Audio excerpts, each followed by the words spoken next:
Volvemos de publicidad, estamos aquí en Alcaldía, estamos en el Ayuntamiento haciendo un debate sobre la Constitución, hoy que se cumplen precisamente 39 años desde la aprobación de nuestra Carta Magna y hemos hablado ya de la historia, de la evolución de esta Constitución, que por cierto pues, está siempre presente en el Salón de Plenos, aunque ahora la hemos traído a Alcaldía, y también de la vigencia y de algunas de las modificaciones que proponen los partidos políticos. Nos quedan dos puntos para ver. La aplicación del artículo 155 y el modelo de Estado que quieren los partidos y también el futuro que nos espera con esta Constitución. Artículo 155, vamos a empezar ya precisamente con este famoso, polémico también artículo 155 y comenzamos con el Partido Popular, el artífice de la aplicación. Manolo, ¿por qué se ha aplicado el artículo 155 Vamos a ver, en Cataluña? El artículo 55, en su capítulo, del capítulo octavo precisamente, habla del incumplimiento de las obligaciones institucionales que tienen las comunidades autónomas. Evidentemente, si leemos el artículo, dice que cualquier comunidad que no cumpla con las obligaciones que la Constitución u otras leyes le puedan imponer, y además que puedan atentar gravemente al interés general de España, el Gobierno es el que tiene que tomar las medidas, pero siempre previo aviso y llamada al presidente de la comunidad autónoma, como ha sido en este caso, en varias ocasiones, porque de hecho el Partido Popular se ha visto obligado, bueno, el Partido Popular, el Gobierno de España en este caso, que es el Partido Popular, se ha visto obligado precisamente a cumplir estrictamente con lo que dice la Constitución en su artículo 155, por las, no vamos a decir lo que nos parece sobre lo que el Gobierno de Cataluña, el Gobierno en la presidencia de Puigdemont, pues ha hecho y ha estado después de avisarle, después de decirle, después de que el Partido Popular o el Gobierno de España esté diciéndole lo que tiene que hacer, de llamarle la atención, de decirle por activa y por pasiva, y cosa que ha estado incumpliendo constantemente y ha atentado contra la Constitución española. Por lo tanto, creo que ha sido muy suave el acometer. Aplicación blanda, ¿no? Se hablaba de dura o blanda, ha sido blanda. Sí, blanda en el aspecto de que ha sido pues agotar al máximo todos los recursos para no poder y tener que aplicarla evidentemente. Aplicación del artículo 155, que es verdad que es muy ambiguo, no se sabía cómo se iba a hacer, finalmente se abogó por esas elecciones y Ciudadanos, que habéis estado desde el principio de la mano con el Partido Popular, de hecho se llama el bloque del 155, no sé si os molesta eso. Hombre, yo no sé, aquí puestos a ponernos bloques, pero la cuestión es que... En Cataluña, ¿cómo se os denomina? No, y más cosas. Ahora hablaremos también, al PSOE también nos están incluyendo últimamente. Se nos dice muchas más cosas, pero en cualquier caso, Ciudadanos ya venía advirtiendo de eso desde hace muchísimo tiempo.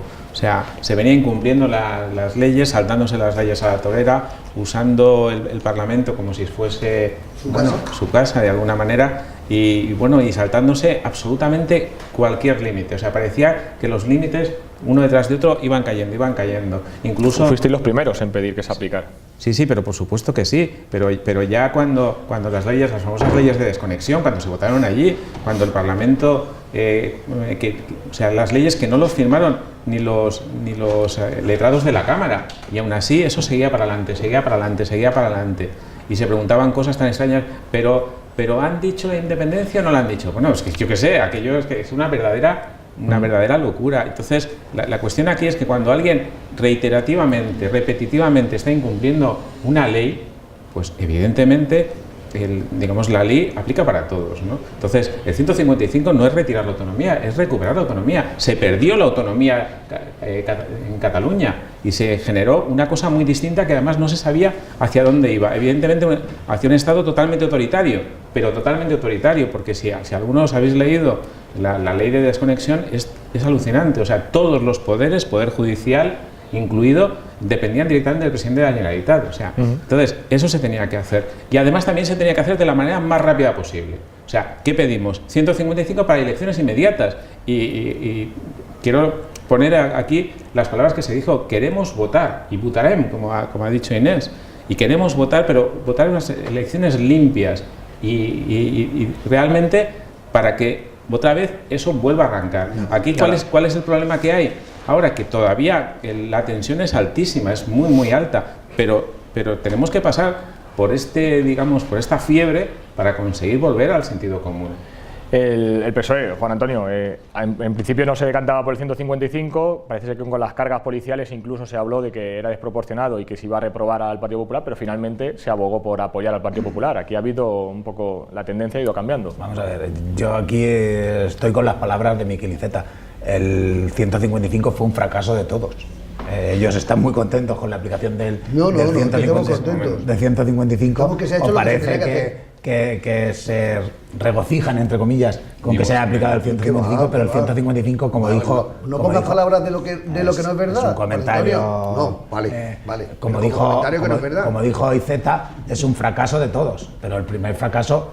No solo del presidente Puigdemont, también del Partido Socialista, también del partido, y de él mismo, se incluía él mismo, Miquel Iceta, que hasta el último momento él y el Lehendakari Urkullu intentaron hacerlo a la inversa, que fuese el presidente Puigdemont quien convocase elecciones y de esta forma solventar la no aplicación del 155 y la aplicación de un proceso electoral limpio y veraz como el que tiene que ser. Independientemente de eso, si al final el presidente Puigdemont, por presiones o por otras circunstancias, no convocó elecciones, había que aplicar el 155 y por eso el Partido Socialista votó su aplicación.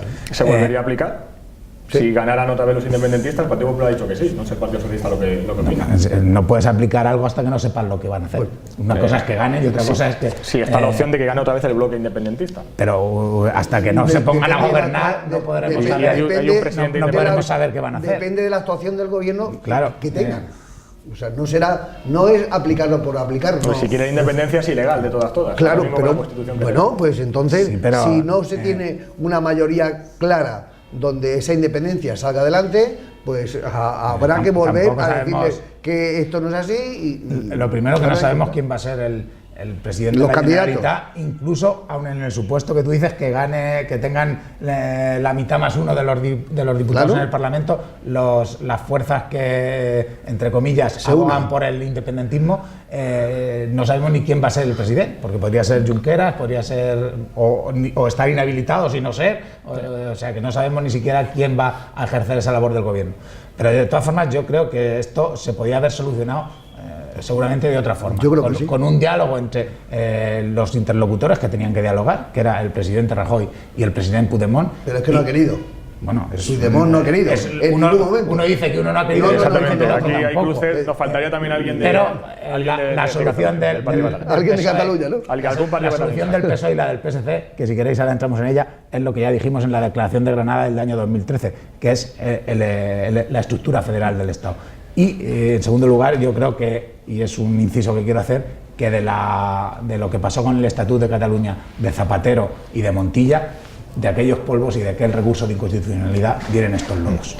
Izquierda Unida, 155 fracasos, no se debió aplicar. Me agrada mucho que el Partido Socialista hable de Estado federal, porque realmente es algo que nosotros venimos defendiendo y que en el 2013 ya se pronunciara en ese sentido, es importante. Pero yo quiero hacer una reflexión.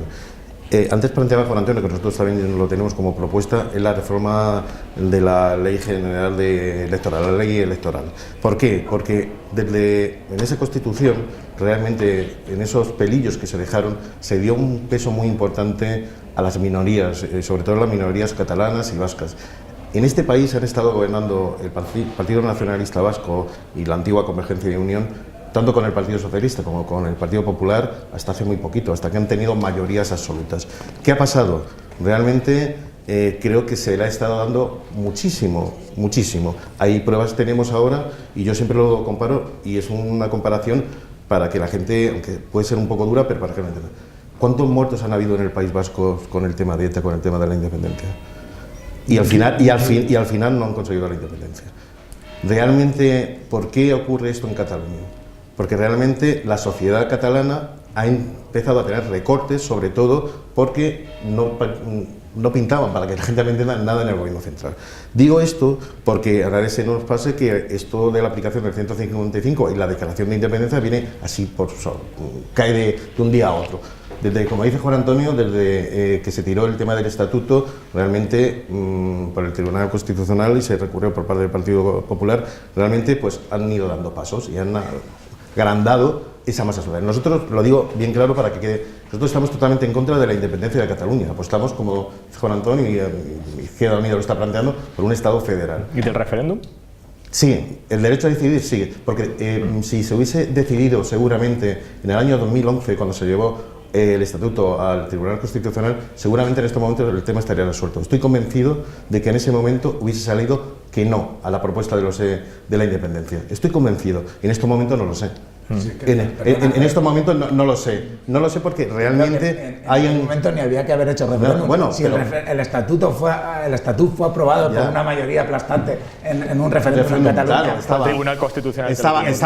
Pero bueno, pero tumbó por el recurso. Por el recurso, pero con todo eso, de ahí radica todo ese problema. Pero he querido poner antecedentes porque ahora, en los presupuestos generales, hace muy poquito, yo como castellano manchego me siento un poco marginado. ¿Por qué se le da el cupo vasco nuevamente del Partido Popular a los vascos? Por una negociación de presupuestos. Eso es lo que ha ocurrido realmente en este país en los últimos 40 años. Ha votado en contra, creo que ha sido Ciudadanos. Sí, nosotros. Bueno, pero estamos realmente... ¿Por qué ocurre eso? ¿Por qué ocurre eso? Porque han estado sacando tajada, hay que decirlo así, de los gobiernos centrales porque necesitaban ese apoyo para sacar adelante los presupuestos e incluso la gobernabilidad de este país. La aplicación del 155 ha fallado la política.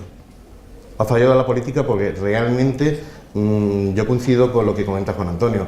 Yo me alegré concretamente cuando anunciaban, porque como han habido tantos cambios, cuando anunciaba el presidente de Cataluña que iba a convocar elecciones y que iba a disolver las cámaras, porque esa era la opción más lógica para que el pueblo catalán pudiese hablar.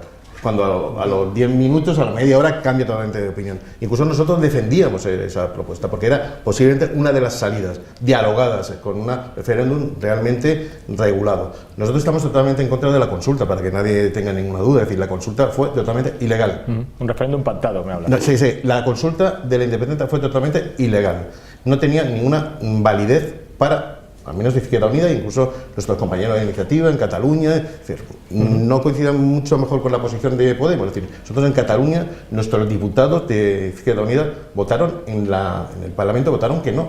Y de hecho, el coordinador... En algunas abstuvieron también. Sí, no, la gente de Izquierda Unida en contra. Nosotros votamos en contra. De hecho, el coordinador general que está en la mesa, Nuet, que es incluso amigo mío, porque ha estado visitando allí algunas veces, realmente era uno de los procesados y rápidamente, porque fue de los que estaban totalmente en contra, como Coscuruela y bueno, una gente que votó totalmente en contra. ¿Por qué? Porque entendíamos que el referéndum había sido una pantomima, es decir, había sido algo que no tenía ninguna legitimidad. Lo decimos abiertamente, pero yo creo que ahí sí coincido con Juan Antonio que ha faltado la política, ha faltado el diálogo, ha faltado realmente, seguramente no ha habido errores de todos.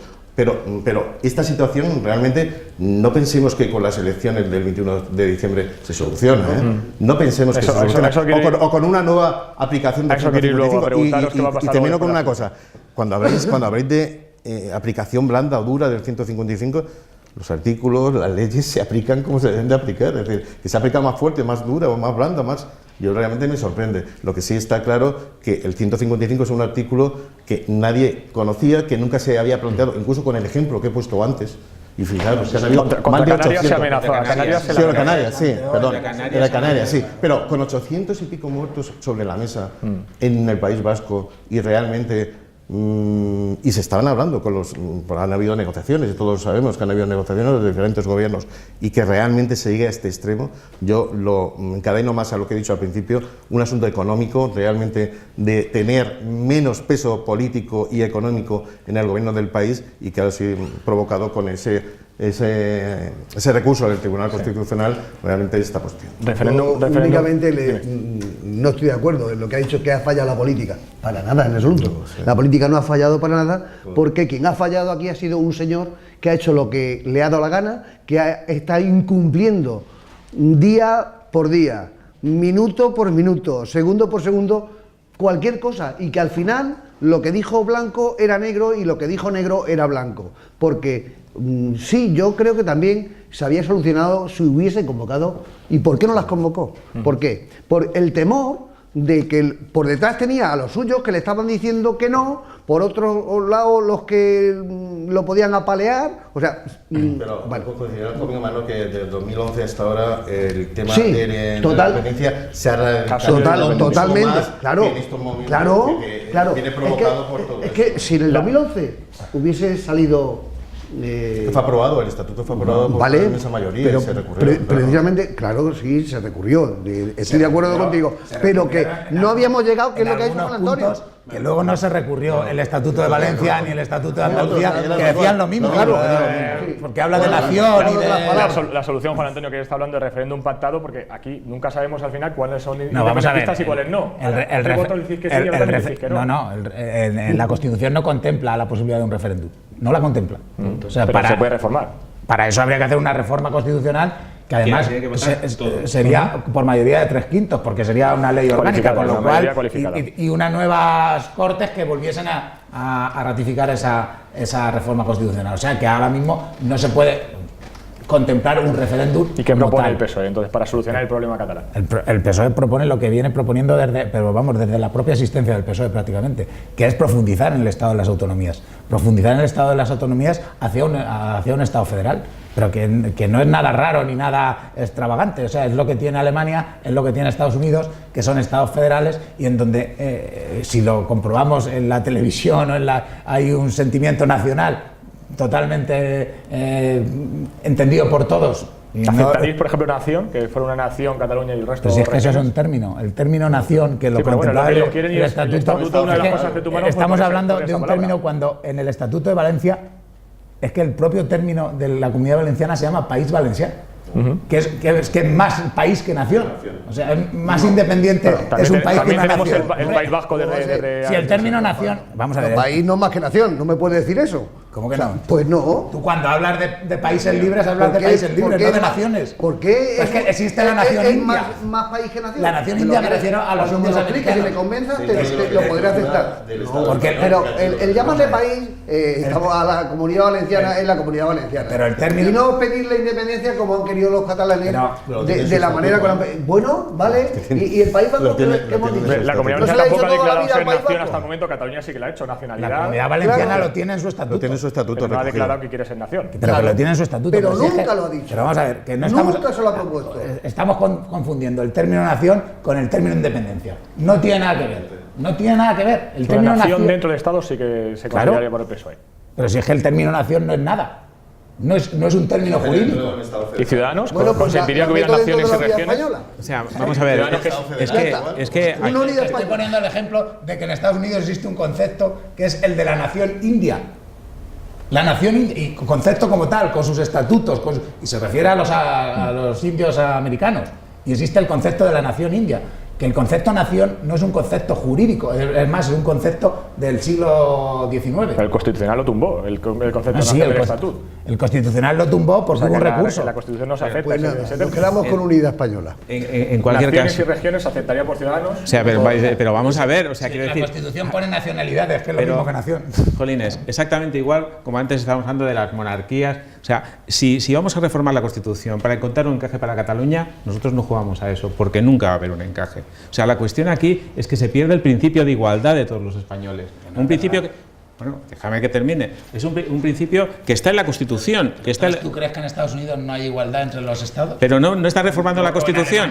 Déjame que no está reformando. Estados Unidos han tenido 25 o 26 enmiendas a la Constitución. Sí, pero no una reforma. Pero déjame un segundo. Algunas mucho más gordas que las de aquí. La cuestión aquí es que cuando nosotros, y por eso es importante, la Constitución del 78, estábamos un Estado por hacer. Estamos construyendo, de alguna manera, un nuevo Estado. Un Estado para todos, donde todos encontrásemos acomodo.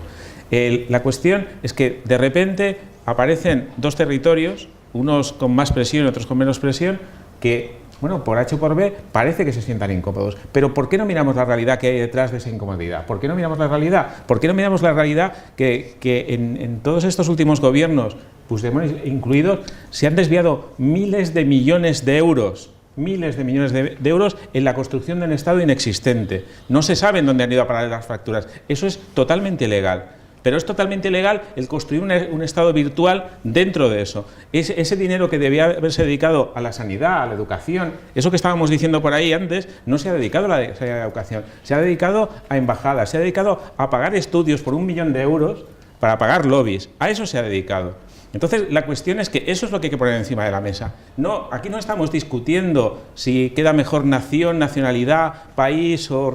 No, estamos discutiendo de gente que ha robado y que justifica el robo extremo para decir, no, es que realmente no estamos robando, estamos construyendo una nación. Ahora... y esperemos que en los próximos días empiecen a ver los números de verdad de lo que nos ha costado la broma a todos, porque lo vamos a pagar entre todos, evidentemente, todos esos, no sé, 800 millones de euros o 1.000 millones de euros que se le ha pagado IBM. ¿Qué estaba haciendo IBM con ese dinero? No, yo creo que la sanidad no, que la educación mucho menos. No estaba haciendo nada de eso. Era la comunidad que más se le permitía. No, la mayor endeudada de toda España era la comunidad. O sea, estamos hablando de encajar una cosa cuando realmente ha sido una panda de ladrones que nos han robado un montón de gente. Vamos, en la comunidad valenciana y en la comunidad madrileña. Nos estamos desviando del tema ya. Algunos están en la cárcel. Vamos a retomar el tema de comunidades. Claro, tenemos políticos en la cárcel, ¿no? Pero no son presos políticos, pero todos, o sea que no pasa nada, o sea, están imputados casi todos los presidentes de la Generalitat. Creo que Montilla se ha salvado. Los que están en Cataluña, yo no los considero presos políticos. No, yo tampoco. Presos políticos era Marcelino Camacho, la gente que luchó por la transición, esos eran presos políticos, pero realmente que estaban en la clandestinidad, los detenían, en Marcosana, pero presos políticos no. Yo creo que el problema, pero yo creo que el problema aquí, tú lo comentabas, es decir, lo que han desviado, pero también, ¿cómo estamos pagando el resto del país la situación de Cataluña? Muy mal. No, pero no me refiero a lo que afecta, sino aquí parece que no se está hablando de nada en los últimos 3 meses, pero ¿qué está pasando con la gasolina, con el petróleo? Sabemos que nos ha subido en los últimos 3 meses un disparate. El gas, la luz, el agua. Nos estamos pasando el tema de la Constitución. Pero ¿sabes lo que pasa? Que está pasando, el tema de Cataluña está pasando realmente en primera plana, todo en primera plana, y los problemas que tienen los ciudadanos, parece que para las repercusiones de los ciudadanos parece que están en un segundo plano, que son los mismos problemas que tenían antes. Lo importante es la reforma de la Constitución. Vamos a dejar Cataluña, vamos a pasar ya al cuarto punto, que es el futuro. También podemos enlazarlo con Cataluña y la nueva generación. Lo estoy diciendo porque hablamos de la historia, hablamos de cómo cada uno además ha contado alguna anécdota de cuando yo no sé si votasteis toda la Constitución, ha sido la generación de haberla votado. Yo 19, pero tampoco voté. Tú no votaste, pero bueno. No, estabas en edad de votar. No recuerdo. ¿Tú viste esa transición? Tú no sé si tenías... No me acuerdo de eso. No, yo no tenía edad para votar. Pero justico íbamos. De hecho, la edad... O sea, la Constitución me permitió votar justo después, pero antes no podía votar, porque antes no se podía votar. Pero Javi y Juan Antonio. Yo tenía 7 años. Estamos hablando de hace 39 años más 18. No, eran 21 en esa época cuando se podía votar. 21. No, pero ya la Constitución la votaron ya con 18 años. Porque antes de la Constitución estuvo la ley para la reforma política del 77, creo que era. Se podía votar con 18. Que legalizó además los partidos políticos cuando se legalizó el Partido Comunista creo que fue un sábado de gloria. En la cafetería Monterrey me pilló. Yo os preguntaba por eso precisamente, la generación que no hemos o no han votado la Constitución, incluso las que vienen ahora, que ni siquiera han visto nada de la transición y muchas veces ni lo conocen. ¿Sigue vigente para ellos? ¿Cómo se le puede adaptar en el caso de que se modifique? Que lo vemos difícil, porque las posturas están muy complicadas de hacer una pequeña modificación. 40 años después sigue siendo igual de vigente. Si me permite. Empezamos con Ciudadanos. Bueno, pues muchas gracias por dejarme respirar. Pero bueno, en cualquier caso, yo creo que aquí yo no voté. O sea, igual estaba justa, pero no voté porque no me tocaba. Pero yo sí que luché por la Constitución. Y yo creo que mucha gente de mi generación estuvo luchando por la Constitución. Yo creo que una Constitución no es necesario votarla para defenderla. O sea, la cuestión es que has luchado por ella o has luchado tus padres por ella y al final lo que tienes que hacer es respetarla. Cambiarla, por supuesto, cuando es necesario, pero respetarla. Eso fue un cambio de régimen y fue una oportunidad para todos. La realidad, lo que ha ocurrido aquí y el problema que se achaca, y habéis visto que estamos discutiendo de muchas cosas, no, si el problema es que es un reino, si el problema y que no es una república, el problema es no. El problema que tenemos es que finalmente no hemos conseguido entre todos que la ciudadanía, que los jóvenes tengan ese mismo espíritu que tuvimos los jóvenes en la transición. Eso iba, si la sienten como suya. No la siente como suya porque finalmente lo que hemos hecho es no desarrollarla en las partes más esenciales que nos estaba diciendo de generar una libertad para todos. Simplemente nos fuimos a construir un Estado, en este caso, de autonomías, a repartir un poco el poder y perder la esencia de por qué habíamos construido ese nuevo Estado, que era para conseguir mayores cotas de libertad y mayores cotas, por supuesto, de bienestar. Y eso se ha perdido por el camino, y lo perdimos por el camino. Y cuando se ha perdido se piensa que es por culpa de la Constitución, ¿no? Es por culpa de la aplicación de la Constitución. Y una cosa, y déjame, que es una cosa muy importante, porque en muchos casos se nos dice, no, que si los artículos se nos ha obligado a hacer, etcétera, etcétera. Pero yo quiero poner solo dos cosas, lo que he dicho antes. O sea, aquí absolutamente todos los bienes de producción de este país están al servicio de la ciudadanía, todos. Empresas privadas, públicas y medio pensionistas. No existen las empresas privadas, evidentemente, porque estamos en una economía de mercado, pero la cuestión aquí es que todas están al servicio. No es las empresas privadas no están al servicio y las empresas públicas sí, no, todo está al servicio. Y por eso se puede intervenir en la economía. Y se han intervenido bancos y se ha intervenido en muchos casos cuando alguien lo ha hecho mal. Y eso lo tenemos que hacer. Y tenemos que mirarnos también en las administraciones públicas. Hemos hecho el suficiente esfuerzo de dedicar, como dice aquí, es que artículo 31, de los derechos y los deberes de los ciudadanos. 31.2. El gasto público realizará una asignación equitativa de los recursos públicos y su programación y ejecución responderá a los criterios de eficiencia y economía. Lo dice perfectamente claro. Nos tenemos que analizar incluso desde las propias administraciones locales. ¿Lo hemos hecho bien? ¿Lo hemos hecho así? ¿O lo hemos hecho lo más eficientemente posible? ¿Somos capaces de competir con la empresa privada en eficiencia, como nos exige la Constitución? Pero, Jesús, esos artículos que son un poco ambiguos en el momento de que no son no concretan demasiado. Pero la cuestión aquí, pero sí que lo concreta. Si tú te analizas el análisis del artículo que se ha hecho y de por qué se había hecho y por qué los padres, en este caso un padre de la Constitución, lo metió ahí, es precisamente porque quería hacer eso. Quería que todas las administraciones públicas fuesen eficientes y asignasen correctamente los recursos. Y ahora 40 años después, por ejemplo, no se ha hecho. Se aprobó cuando no existía la Unión Europea. Ahora tenemos el euro. La eficacia de la administración pública es un Yo no sé si los jóvenes eso lo ven a principio básico del derecho administrativo, o sea que eso ni siquiera hay que ponerlo en la Constitución. Pero está puesto, y está puesto por algo. En el original no estaba puesto. Que eso es un principio básico, que las administraciones públicas tienen que tratar de ser eficientes. No es un derecho fundamental. Ni es ¿Cómo integramos la sociedad, los jóvenes, el tema del euro, Unión Europea, las redes sociales, todo lo que es la forma de vivir? Yo creo que una Constitución de hace 40 años. Que la Constitución precisa una reforma constitucional, valga la redundancia, pero porque es lógico que después de 39 años nos podamos plantear la reforma constitucional. Otra cosa es que esa reforma constitucional, como la propia norma lo permite y lo establece, tenga que ser por un amplio consenso. No vale que un partido con mayoría absoluta, es imposible, reforme los aspectos fundamentales de la Constitución, sino que tiene que haber un amplio consenso. Como anécdota, decir que de los partidos que estaban en esa transición y cuando se hizo la Constitución, con sus siglas tal como están ahora, solo hay 3, que son el PSOE, el PNV y Esquerra Republicana de Cataluña. De todos los actores de cuando se hizo la Constitución, los demás habéis cambiado de siglas o han pasado han formado parte o han pasado a formar parte de coaliciones, o algunos ni tenían previsto existir en aquella época. Quiero decir que es lógico que la Constitución precise una reforma, y que los jóvenes no sientan la Constitución como propia es indiferente. Entenderme así. Es indiferente porque en Alemania la Constitución es de 1946, me parece, 45, después de la guerra, a los pocos años de la guerra. Y la mayoría de la gente que vive en Alemania no votó esa Constitución y a lo mejor la sienten. O sea, que no es una cuestión de que haya que adaptarla porque haya jóvenes, pero sí hay que hacer una reforma porque hay cosas que se han quedado obsoletas. Y una de ellas es lo que estábamos hablando antes, es la profundización en el Estado de las autonomías. Yo no puedo estar de acuerdo en lo que dice María Jesús a veces, como que Cataluña ha tenido privilegios y demás, cuando a lo mejor la comunidad que más privilegios ha tenido durante toda la historia de este proceso constituyente, y no se habla nunca, es Navarra. que tiene un derecho foral y un sistema de cupo mejor que el vasco.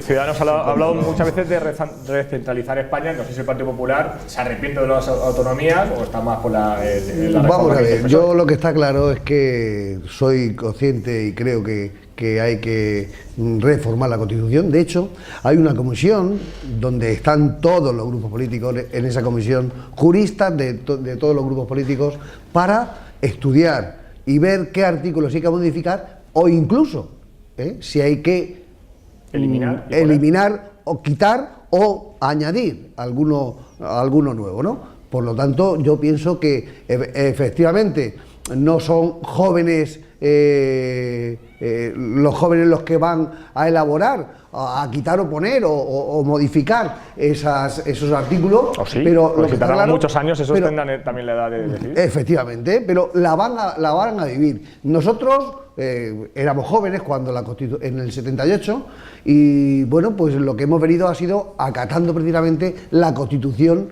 que teníamos o que nuestros padres habían votado o no habían votado, y para de contar, es lo que le va a pasar a las nuevas generaciones, a la gente que viene empujando, que acatarán aquello que tengan o aquellas modificaciones o lo que se haga, o incluir o quitar artículos nuevos en la actual Constitución. Javier, terminamos contigo. Sí, vale. La verdad es que el título 1 recoge lo que es en sí la propia modificación de la Constitución, y yo creo que es necesaria. Después de 40 años, reformar artículos, sobre todo por la evolución de la propia sociedad, es necesaria. A la pregunta y en el bloque que estamos debatiendo, realmente cómo ven los jóvenes, yo creo que cuando los jóvenes, que seguramente han leído mucho más la Constitución que mucha gente de las que votó en aquel momento, sobre todo por estudios, porque ha sido necesario por una posición, para realmente conocer la Constitución, no, para conocer sus derechos y sus obligaciones, realmente se quedan sorprendidos. Y yo entiendo que los jóvenes, cuando lean que tienen que tener el derecho, y lo dice la Constitución, la Carta Magna, un derecho garantizado, o derecho a una vivienda, al derecho a los servicios sociales, ¿qué cara se les queda cuando realmente todo eso no se cumple?